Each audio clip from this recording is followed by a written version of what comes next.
Bienvenidos a su canal El Derecho Sin Límites. En este episodio hablaremos del contrato por el cual los propietarios de bienes inmuebles cedemos uno de los atributos de la propiedad, que es el uso en bienes inmuebles, a otra persona por una renta convenida, la cual nos permite generar ingresos adicionales y explotar económicamente nuestro bien. Por ejemplo, una casa, un departamento o un cuarto. En este episodio hablaremos sobre el contrato de arrendamiento y sus conceptos básicos. Bueno, ¿qué definición debe de contener un contrato de arrendamiento? Será la siguiente definición. Es aquel contrato por la cual una de las partes se llamará arrendador, que se obliga a ceder el uso del bien a otra persona que será el arrendatario, por un tiempo determinado a cambio del pago de una renta.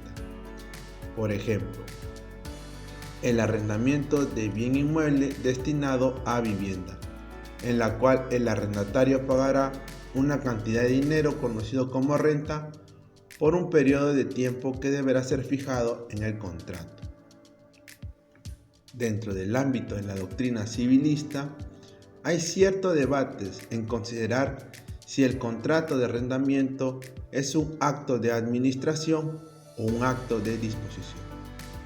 Se considera que el contrato de arrendamiento es de acto de administración y no de disposición, porque no se considera una enajenación del bien, sino se considera la conservación del bien dentro del patrimonio por parte del arrendador. Ahora, hablaremos de la temporalidad o del plazo dentro del contrato de arrendamiento.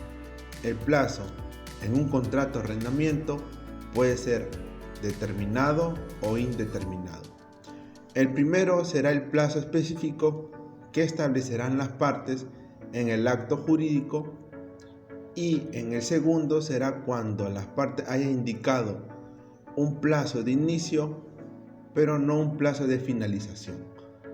Por ejemplo, se establece un plazo de duración indeterminada en donde la fecha de inicio será la suscripción del contrato, pero se podrá aplicar mecanismos para concluir este contrato o para finalizar el contrato como una transacción extrajudicial.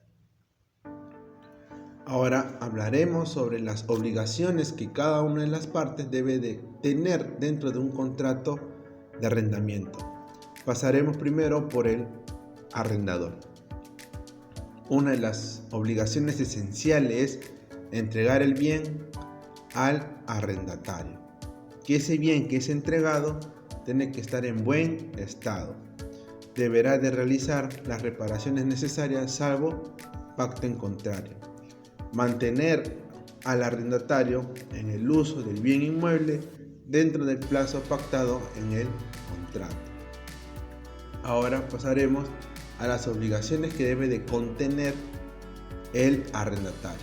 Es, por ejemplo, recibir el bien, pagar puntualmente la renta y los servicios esenciales, permitir al arrendador la supervisión del bien, efectuar las reparaciones que consideran esenciales y finalizar la devolución del bien arrendado cuando haya concluido el periodo contractual.